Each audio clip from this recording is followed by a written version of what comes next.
Selamat pagi, kami kelompok gabungan dari kelompok 5 dan 6 dari Matko Selengkat akan mengadakan kegiatan bersih-bersih di alun-alun Kidul. Oke, simak aja lah.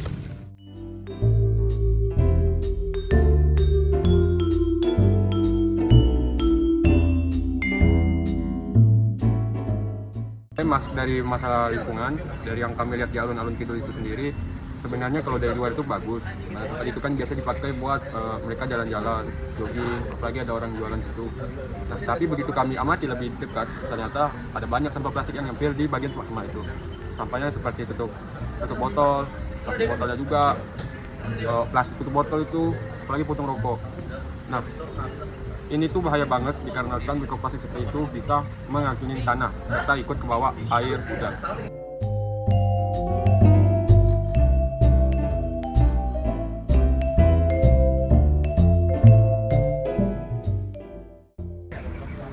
Nah, kenapa kita memilih alun-alun Kidul? Soalnya tempat ini bukan cuma tempat wisata yang biasa, tapi alun-alun Kidul ini menjadi ruang publik yang punya nilai sejarah tinggi sejak zaman Sultan Hamengkubuwono I. Dan hamparan pasirnya itu berfungsi penting sebagai daerah resapan air. Kalau isinya malah sampah yang plastik, itu butuh puluhan tahun buat terurai, sehingga resapan airnya itu bakal rusak secara perlahan-lahan.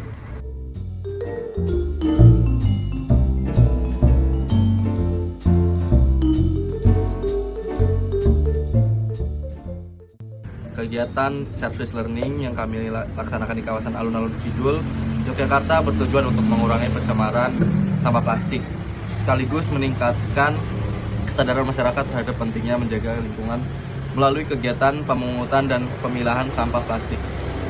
Kami berupaya menciptakan lingkungan yang lebih bersih, sehat, dan mendukung keberlangsungan makhluk hidup di sekitarnya. Kegiatan ini memiliki keterkaitan erat dengan biodiversitas daratan. Sampah plastik yang menumpuk di tanah dapat menghambat kualitas tanah serta mengganggu habitat organisme.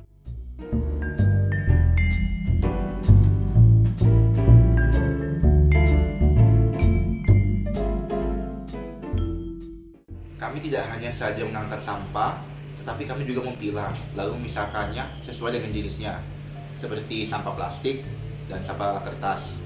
Lalu kami serahkan sampah-sampah yang kami pilah itu ke TPA terdekat.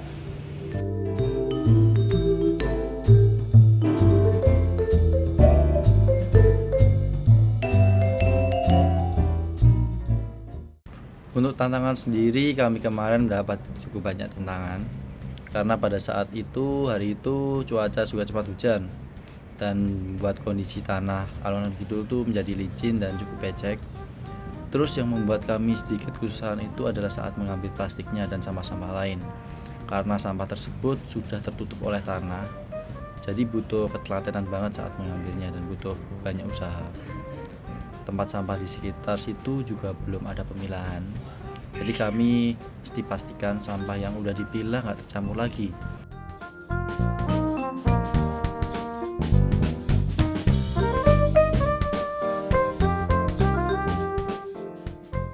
Puji Tuhan, kegiatan yang kami lakukan berikan hasil cukup baik.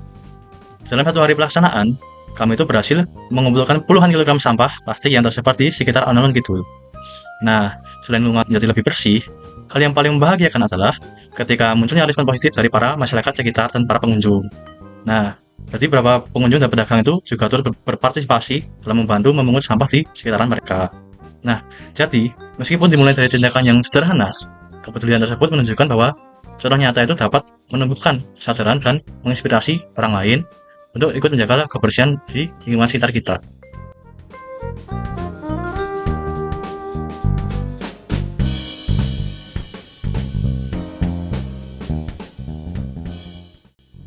Sekarang alun-alun Kidul terasa lebih bersih dan nyaman.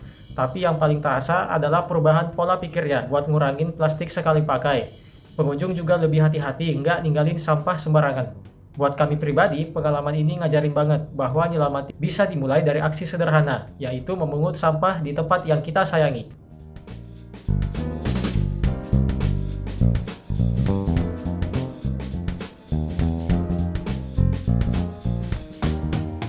Melalui kegiatan service learning yang telah kami lakukan sebelumnya, kami sangat-sangat memahami dan menyadari bahwa permasalahan lingkungan sangat dekat dengan kehidupan sehari-hari. Menghubungkannya dengan materi perkuliahan yang kami dapatkan, permasalahan tersebut yaitu sampah-sampah yang berserakan apabila dibiarkan terus-menerus hingga menumpuk justru akan menciptakan permasalahan lingkungan yang lebih besar lagi. Sehingga perlu dilakukan upaya untuk mencegah atau mengatasi permasalahan lingkungan tersebut, yaitu seperti yang sudah kami lakukan, membersihkan area alun-alun Kidul Yogyakarta. Pada aspek spiritualitas, kami juga menyadari bahwa kebersihan lingkungan atau kelestarian lingkungan merupakan tanggung jawab kami sebagai manusia. Bukan tanggung jawab sosial, akan tetapi suatu bentuk syukur atas anugerah yang telah Tuhan berikan kepada kami, yaitu alam. Kemudian, dari segi etika lingkungan menekankan bahwa manusia memiliki tanggung jawab moral untuk menjaga dan menghormati lingkungan sekitarnya. Salah satu bentuk sederhananya yaitu dengan membuang sampah pada tempatnya. Tindakan tersebut tidak hanya sekedar menjaga kerapian, tetapi juga mencerminkan sikap menghargai tempat umum dan juga menjaga keberlangsungan makhluk hidup dan alam di sekitarnya. Nah, melalui kegiatan yang dikaji dari dua aspek tersebut, diharapkan mampu meningkatkan kesadaran etika dan juga spiritual masyarakat. Tak hanya itu saja, tetapi masyarakat juga diharapkan untuk semakin peduli terhadap lingkungan untuk menjadikan kebersihan sebagai bagian dari budaya hidup sehari-hari. Akhir kata, kami sangat berharap banyak masyarakat dapat tergerak hatinya untuk ikut serta mengatasi atau mencegah permasalahan lingkungan terjadi dengan melakukan langkah-langkah kecil seperti yang telah kami lakukan sebelumnya. Bagaimana sih Pak kondisi kebersihan alun-alun yang sebelumnya yang Bapak lihat sebelum kita bersih-bersih, apakah banyak sampah atau gimana Pak? Karena ya selama dipegang-pegang mahasiswa, bukan mahasiswa mbaknya aja, banyak dari UIN, dari UGM, dari UI, dari UAD, dari mana lagi banyak itu, UNY banyak yang selama itu kita penilaian sudah mulai bersih. Cuma ya itu habis dibersihkan, nanti yang makan malam itu duduk di bawah itu kalau malu habis makan sampai tinggal di lapangan. Padahal saya sudah ngomongin gini. Ya, saya kalau saya kan kalau malam kan jaga di itu Paksikaton. Kita kan Paksikaton tidak ngurus pedagang, tidak ngurus pedagang. Saya cuma ngurus pengunjung.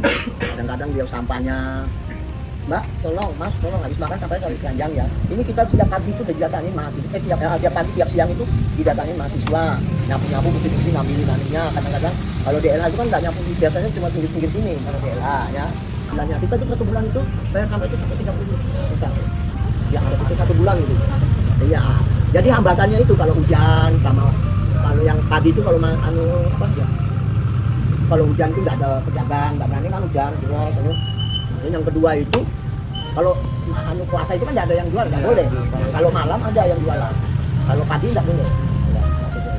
Nah kita tiap bersih kerja bakti Selasa Wati. Ya kita bersih sama hari Jumat, sama digabung dengan kampung. Kadang-kadang ada juga mahasiswa dari Kuramil ada, dari Menwa ada, sering itu. Terus apalagi yang ditanyakan? Saya Pak, Ya. Saya mau pakaian kompak ya Pak, mau tanya tentang tanggapan Bapak terhadap aksi kami kemarin itu gimana Pak? Oh, hanya bagus. Saya enggak ya termasuk banyak terima kasih lah. Itu saya pokoknya saya enggak ginikan jempol di atasnya jempol ya dah. Dan gitu bagus lah. Mahasiswa mau kerja bakti bantu kita. Kalau kita aja yang bersihkan lemari itu jangan lupa mikir jualannya, cari uang, makan anak istri, kan. Kalau mahasiswa kan sudah ada bantu ya. Wah, terima kasih teman-teman mahasiswa. Mungkin untuk Dula mau tanya Pak, ini dampak positif yang didapat dari masyarakat untuk pas kita bersih-bersih itu. Dampaknya maksudnya? Mungkin ada perubahan dari masyarakatnya sendiri pas dilihat kita itu. Malah itu mahasiswa itu hasilnya kita yang kalau diikuti contoh. Bersih-bersih malah mahasiswa kasih contoh masyarakat sini bersih-bersih. Itu kalau masyarakat ini dari Kepatihan dari mana-mana itu ya pokoknya sekitar sini. Itu setiap harinya itu saya bilang tadi hari Jumat kerja bakti. Nah, kalau yang sama pedagang itu hari Selasa Wati untuk tadi. Pokoknya damanya ajung jempol lah mahasiswa. Tapi ada perubahan buatan Pak? Oh, ya perubahannya ya bersih itu. Tidak ada lagi perubahan ya dah. Lihat aja tuh lapangannya bersih loh. Ya dah. Cuma rumputnya yang hujan itu. Nah, kadang-kadang itu kemarin aja udah dibantu kemarin. Di itu kan mau sholat Id kan? Iya sholat Id kemarin. Oh dipakai sholat Id gitu? Iya dipakai.